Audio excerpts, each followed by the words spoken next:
Na halos 9 na buwan sa barko at 2 buwan lang kung umuwi. Maganda ang buhay namin. Hindi man marangya pero maayos. May bahay kami sa bayan at may maliit akong tindahan sa harap. May iisang anak na kolehiyo na ngayon sa Maynila. Pero sa kabila ng lahat ng to, may mga sandaling nalulungkot ako. Sobrang tahimik. Kapag wala si Aris, para bang ang haba ng bawat araw. Parang ang bagal-bagal ng mga oras. At kahit anong gawin ko, laging may kulang. At ang mahirap, sa loob ng ilang taon na pabalik-balik siya sa barko, ngayong may edad na ako, doon pa ako nagkasala. Isang araw noon, may nirekomenda ang kapitbahay kong si Aling Nena ng isang mapagkakatiwalaang binata para tumulong sa akin sa tindahan, pati na rin sa loob ng bahay. Agad akong pumayag. Dumating si Lito, 24 years old pa lang. Payat pero parang tigasin ang katawan. Matapang ang muka pero palangiti. Galing ito sa kabilang barangay.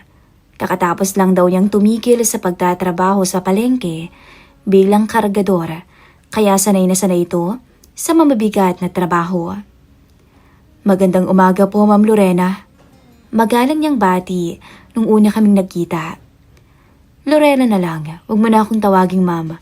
Parang ang tanda ko namang masyado. Biro ko. Medyo namula ang pisngi niya sa hiya, pero ngumiti rin. Pinagkatiwalaan ko agad si Lito. Kasi bukod sa mabait, mabilis ding kumilos. Kada umaga, maaga siyang dumarating para magdilig, maglinis, at magbuhat ng mga kahon ng paninda sa maliit kong sari-sari store. Wala siyang reklamo kahit tirik ang araw. Lagi lang siyang tahimik, pero kapag kinausap, palaging nakangiti. Minsan, habang nag-aayos ako ng paninda sa loob, narinig ko yung boses niyang sumisigaw. Ate Lorena, may naghahanap po sa inyo sa tindahan. Pumunta ako agad. At nakita ko siyang nakatayo sa gilid ng estante. Pawis na pawis. Napansin ko yung simpleng itsura niya. Puting t-shirt ang suot, kupas na short, at medyas na may butas sa daliri. Pero hindi ko alam kung bakit may kakaibang pakiramdam akong naramdaman nung araw na yon. Salamat, Lito. Sabi ko, wala yun ate. Anya sabay ngiti. Yung ngiting may halong hiya at lambing. Araw-araw ko siyang nakikita. Kapag tirik ang araw, tuloy-tuloy lang to sa mga gawain. Minsan nga sinasabihan ko na siya, Lito, magpahinga ka muna. Baka naman mamay himatayin ka na yan. Ayos lang po, sagot niya na palaging may ngiti. Kapag tanghali, sabay na kaming kumakain. Walang ibang tao sa bahay kundi ako. Parang nagiging mas komportable na kaming dalawa. Hindi siya mahilig magsalita. Pero kapag nagsimula na akong magkwento tungkol kay Aris, sa anak ko at sa tindahan, palagi siyang nakikinig. Ang tahimik mo talaga, no? Biro ko sa kanya minsan. Ganun ho talaga ako, ma'am. Pero mahilig po akong makinig. Sagot niya ng diretso habang nakatingin sa akin. Para bang may kung anong biglang kumislot sa dibdib ko. Hindi ko alam dahil ba sa tagal na panahon na wala si Aris o dahil sa kabaitan ng binata. Pero simula noon, para bang mas nagiging masaya ang tahimik kong araw. Isang hapon na umuulan ng mahina. Nasa loob ako ng tindahan, abala sa pag-aayos. Si Lito ay nasa labas. Pumasok ka muna dito, mababasa ka riyan, sabi ko. Halika na. Medyo mahina pero seryoso kong sabi. Kumuha ako ng maliit na tuwalya at inabot yun sa kanya. Magpunas ka muna. Salamat po, Ate Lorena. Sabi niya sabay punas sa buhok.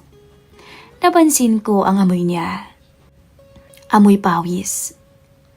Pero parang ito ang naging dahilan para makaramdam ako ng kakaibang init.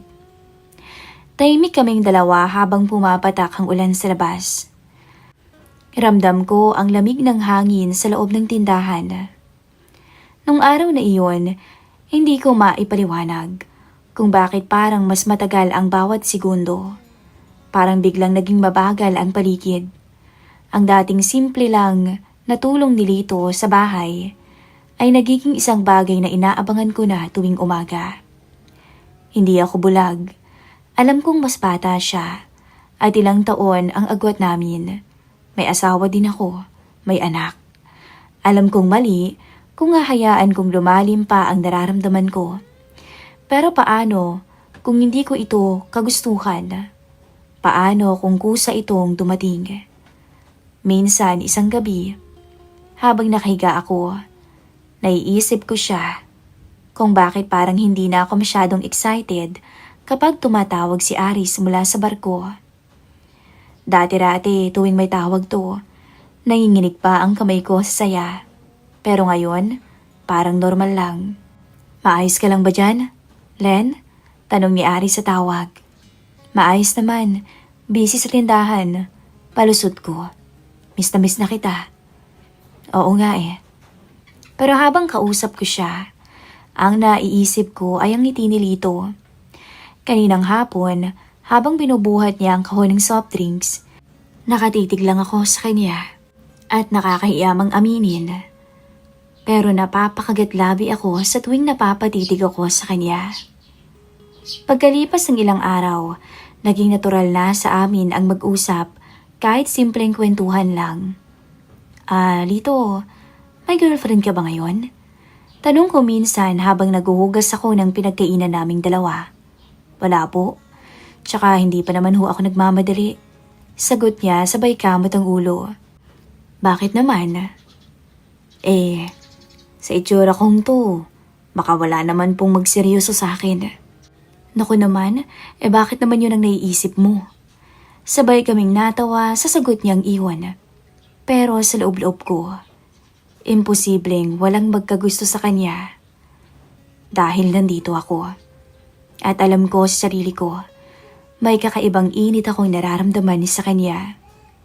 Simula noon, hindi ko na maitago sa sarili ko na may kakaiba akong nararamdaman para kay Lito. Hindi ko pa man masabi ng malinaw, pero alam kong unti-unti na itong lumalalim. Hindi ko alam kung saan to hahantong. Ang alam ko lang, ang bawat araw na kasama ko siya, unti-unting gumigising sa isang parte ng sarili kong matagal ng uhaw sa atensyon ng isang asawa. Nagsimula nang maging parang araw-araw na routine ang presensya ni Lito sa bahay. Pagkagising ko sa umaga, alam kong ilang minuto lang ay darating na siya.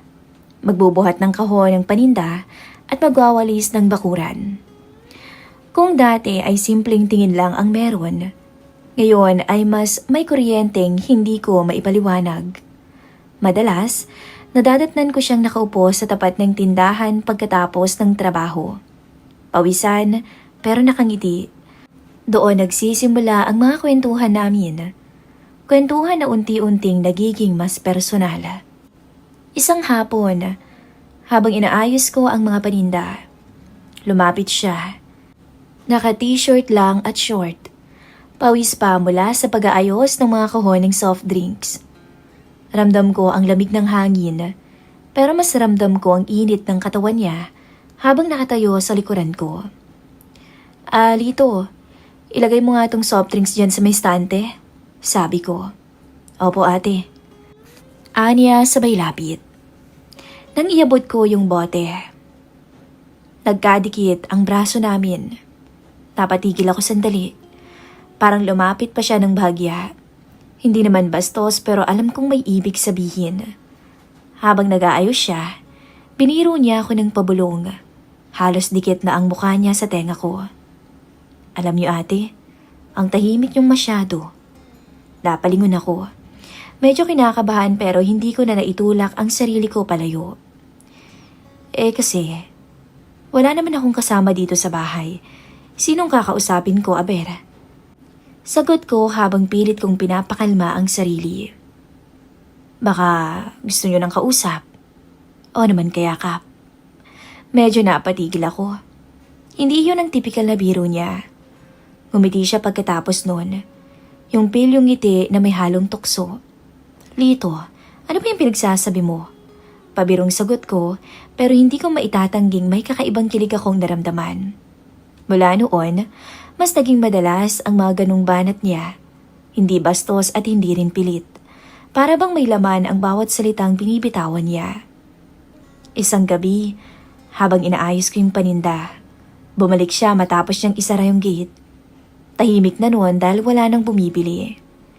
Ate Lorena, tawag niya. Siguro mahirap no, yung lagi kang walang kasama. Laging wala yung asawa mo. Natigilan ako. Hindi ko alam kung ano ang isasagot. Sanay na ako dito. Sagot ko ng mahina. Minsan nga parang hindi ko na rin naman siya hinahanap. Lumapit siya ng konti, para bang may tinatansya. Pero hindi niyo naman kailangan magpanggap palagi. Kita ko sa inyo minsan ate, malungkot kayo. O kulang sa atensyon. Atensyon ng isang lalaki. Para akong tinamaan ng kidlat dahil totoo yun. Totoo yung sinabi niya. Lito, hindi mo naman naiintindihan yung buhay ng may asawa. Wala ka pang asawa. Hindi madali. Hindi ko man naiintindihan at hindi ko man alam lahat ate. Pero marunong naman akong makiramdam. Dahan-dahan siyang lumapit. Ramdam ko ang init ng hininga niya habang magkalapit kami sa harap ng istante. Para bang huminto yung paligid. Lito, baka may makakita. Ano ba yung ginagawa mo? Bulong ko. Kahit alam naming wala namang tao sa labas. Wala po akong ginagawa ate. Sumandal siya ng kaunti sa counter. Yung tingin niya, diretso at seryoso. Hindi yun simpleng ngiti ng binatang tahimik lang katulad dati. Ate Lorena, alam ko. Alam kong uhaw kayo sa yakap ng asawa niyo. Lito, seryoso kong sabi. Hindi naman malalaman ng asawa niyo, di ba? Alam kong naiintindihan niyo ako. Bulong niyang sabi, na halos nakadikit na ang labi sa tenga ko. Naramdaman ko ang mabilis na kabog ng dibdib ko. Hindi ito biro. Maya-maya hinawakan niya ng marahan ng braso ko. Hindi mariin. Para bang nagtatanong kung pwede. Lito, tama na. Mahinahon kong sabi. Kung ayaw niyo, hindi ko naman kayo pipilitin eh. Sagot niya habang seryosong nakatingin sa mga mata ko. Pero kung sakali, kahit sandali lang ate, akong bahala sa magiging sikreto natin. Pupunan ko yung pangangailangan mo. Walang halong biro sa boses niya. At doon ako lalong kinabahan, hindi dahil sa takot, kundi dahil alam kong kaya kong bumigay kung hindi ko pipigilan ang sarili ko. Pagkatapos nun pinauwi ko siya. Ilang araw pang lumipas, pero hindi ko na siya matingnan ng gaya ng dati. Tuwing lumalapit siya, parang may kuryente. Tuwing nagsasalita siya, parang lahat ng paligid ay lumalabo. Isang tanghali noon, pareho kaming naiwan sa loob ng tindahan. Walang bumibili.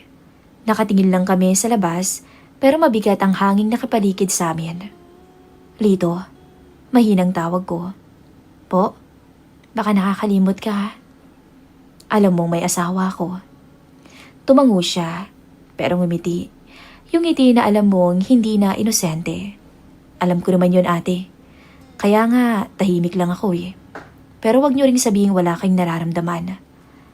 Alam kong meron. Hindi ko alam kung paano ako hihinga ng mga sandaling yon. Tama siya. Hindi ko yun itatanggi. At sa katahimikang yon, naramdaman ko ang kamay niyang dahan-dahang lumapit sa kamay ko sa ibabaw ng counter. At nung mga sandaling yon, hindi na ako umatras. Walang halikan. Walang mabilis na eksena. Pero sapat ang pagkakalapit ng katawan namin para maramdaman namin kung gaano ko nangangatog. Hindi ako sigurado kung love ba ito o gutom lang ako sa isang atensyon. Pero yung totoo, may isang parte ng sarili kong matagal nang natutulog at ngayon ay ginigising ng binatang si Lito. Isang araw ng Sabado noon, tahimik ang buong paligid ng araw na yon. Maulap ang kalangitan at halos walang bumibili sa tindahan. Nakaupo ako sa likod ng counter habang pinagmamasdan ang unti-unting patak ng ulan. Si Lito naman, gaya ng nakasanayan, ay abala sa pag-aayos ng mga kahon sa gilid. Pawis pa rin kahit malamig ang panahon. At habang naglalakad siya sa loob ng maliit na spasyo ng tindahan, napansin ko na parang mas madalas na siyang lumalapit. Mas intentional na ngayon. Walang masyadong bumibili ngayon sabi ko habang nilalaro ang calculator. Masarap kasing matulog pag ganitong panahon ate. Sagot niya. Tumawa lang ako. Sana nga pwedeng matulog na lang. Tahimik siya sandali. Tapos bigla siyang nagsalita. Pero mas masarap kung may kayakap pag ganito kalamig. Napatingin ako sa kanya. Hindi ako agad nakasagot. Yung paraan ng pagkakasabi niya, derechahan. Yung dating tahimik lang na boy, na abala palagi sa pagbubuhat ng mga kahon, ngayon ay nakatitig sa akin na para bang matagal nang may tinatago. Lito, mahina akong sabi. Bakit po ate? Huwag kang basta-basta nagsasabi ng ganyan. Baka mamaya may makarinig pa. Ano pang isipin? Wala naman akong tao Sagot niya habang dahan-dahan siyang lumalapit sa counter. Tayong dalawa lang ngayon. Sa loob-loob ko, alam kong dapat na akong umatras. Alam kong dapat ko nang itigil ang lahat ng to bago pa lumala.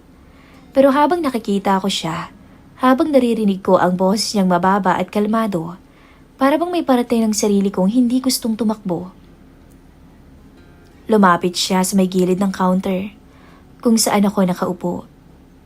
Ang tanging tunog lang ay ang patak ng ulan at ang mahinang ventilador sa kisame. Bakit mo ko tinititigan ng ganyan? Tanong ko. Wala po. Ngumiti ito ng bahagya. Ang ganda niyo kasi. Pakiramdam ko, kahit anong pilit kong maging matatag, lumalambot ako sa ganitong mga salita. Hindi ko alam kung dahil matagal nang wala si Aris sa tabi ko o dahil ba to kay Lito mismo. Lito, umupo ka nga riyan. Huwag kang masyadong lumapit. Sabi ko pa. Pero imbis na sumunod, daan-daan siyang umupo sa upuang katabi ng counter. Halos magkalapit lang ang mga tuhod namin. Ramdam ko yung init ng katawan niya, kahit hindi pa kami magkadikit. Amoy ko rin yung bango sa damit niya. Sa katawan niya. Simple lang pero nakakagulo ng isip. Naalala ko po, bulong niya. Nung unang araw na dumating ako dito, takot pa akong tumingin sa inyo. Talaga? Nakangiti kong sabi. Oo, ang ganda niyo kasi. Para bang hindi ako bagay na lumapit. Lito, tigilan mo ako sa mga ganyang salita mo. Biro ko pa, pero mahina. May asawa ako. Alam ko ate. Sagot niya nang walang pag-aalinlangan. Pero hindi ko kasi mapigilan tong nararamdaman ko Biglang tumahimik ang paligid. Hindi ko alam kung bakit, pero parang bumigat ang hangin sa pagitan namin. Tumingin ako sa kanya. Diretso sa mga mata niyang hindi na parang isang simpleng trabahador. Sa labas, dumagundong ang kulog. Parang sinabayan ang tibok ng puso ko. Lito, wag mo akong tuksoy ng ganyan. Bulong ko. Hindi ko kayo tinutukso, Ate Lorena. Totoo. Dahan-dahan niyang nilapit ang kamay niya sa mesa ng counter. Palapit sa kamay ko. Hindi niya ako hinawakan agad. Parang nagtatanong kung papayag ako. At hindi ko nga siya pinigilan. Ramdam ko yung init ng palad niyang lumapit sa likod ng kamay ko. Sa sandaling yun, parang may kumukuryente sa buong katawan ko. Hindi ko alam kung hihilahin ko ba yung kamay ko o hahayaan ko na lang. Hindi ko rin alam kung kailan ako huling tinignan ng ganito ng isang lalaki. Hindi bilang asawa, hindi bilang ina ng tahanan, kundi bilang babae. Lito, mahinang tawag ko, na halos pabulong. Baka pagsisihan natin to. Hindi ko po yung pagsisisihan ate. Sagot niya agad. Ang sumunod na mga segundo ay puno ng katahimikan. Wala kaming ginawang marahas, pero bawat maliliit na kilos ay parang malalaking hakbang na palapit sa isang lihim na hindi na kayang itago. Tumayo siya, nang dahan-dahan at umikot sa counter, palapit sa kinaroroonan ko. Hindi ako kumilos, hindi ako umalis. Parang gusto kong pigilan siya pero mas malakas ang tibok ng dibdib ko kaysa sa boses ng konsensya. Tumapat siya sa harapan ko. Magkalapit lang kami ng kaunti. Hindi niya ako hinawakan agad, pero yung tingin niya parang nagsasabing alam naming pareho kung saan papatungo o patutungo ang gabing yon. Ate, bulong niya. Kung ayaw niyo ho, lalayo ako. Isang mahabang sandali akong hindi sumagot. At sa unang pagkakataon, ako mismo ang hindi umiwas. Hindi ko kailanman inisip na mangyayari to sa akin. Ako si Lorena, asawa ng isang seaman. Maayos ang buhay, tahimik ang araw-araw, pero ngayong gabi, sa loob ng tindahan, ako rin si Lorena. Isang babaeng matagal nang nangungulila sa yakap at init ng kasama. Walang salitaan at wala ring mga ingay na nangyari. Pero sa pagitan ng mga patak ng ulan, may nangyaring hindi ko na mababawi. At nung matapos ang gabing yun, pareho kaming nakaupo sa loob ng tindahan. Hingal na hingal at hindi makatingin ng diretsyo sa isa't isa. Lito, mahina akong sabi.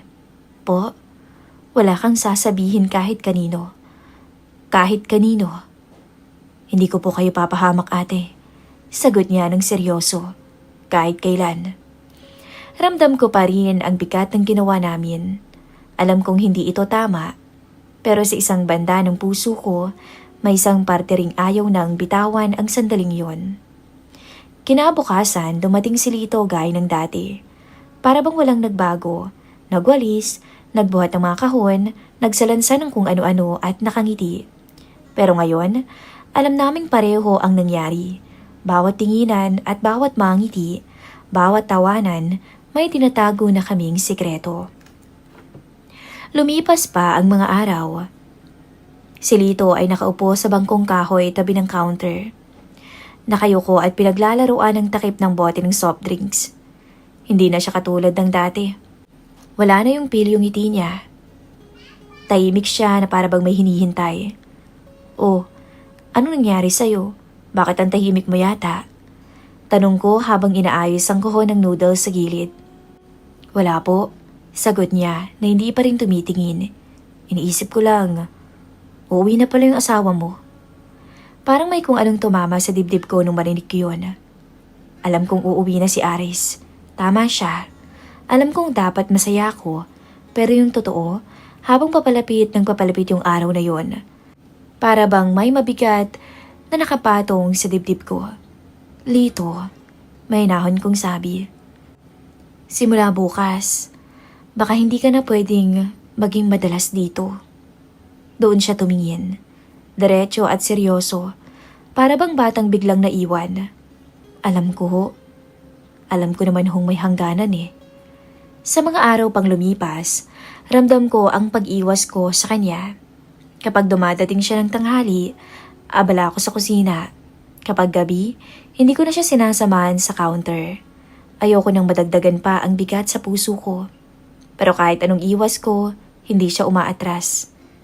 Nandun lang siya, naghihintay sa akin. Umaasa man o hindi ko alam. Isang gabi bagong pag-uwi ni Aris, naabutan ko siyang nag-aayos ng mga kahon kahit tapos na ang gawain niya. Lito, uwian na, late na. Sabi ko habang pinupunasan ang counter. Ayoko pang umalis. Sagot niya ng halos pabulong. Bakit naman? Baka bukas. Hindi na ganito. Hindi ako nakasagot. Totoo yung sinabi niya. Bukas, hindi na pwede yung ganito. Yung magkalapit kaming dalawa. Wala nang pagkakataon. Wala nang tinginang parang may lihim. Dahan-dahan siyang lumapit sa counter. Ramdam na ramdam ko ang bawat hakbang niya. Para bang sinasabayan ng kabog ng dibdib ko. Huminga ako ng malalim. Lito, mahinang tawag ko. Ate, putol niya. Kung ito na yung huling gabi, ayoko siyang matapos na parang wala lang nangyari. Hindi ko alam kung anong dapat kong sagutin. Pero alam ko rin, may bahagi sa akin na hindi kayang magsabi ng, umalis ka na. Lumapit siya sa harapan ng counter. Halos isang dangkal na lang ang pagitan namin. Hindi siya nagsasalita, hindi rin ako nagsasalita. Pero malinaw ang sinasabi ng mga mata niya. Ayaw niyang bitawan ang huling sandaling to. Bakit hindi ka nalang lumayo, Lito?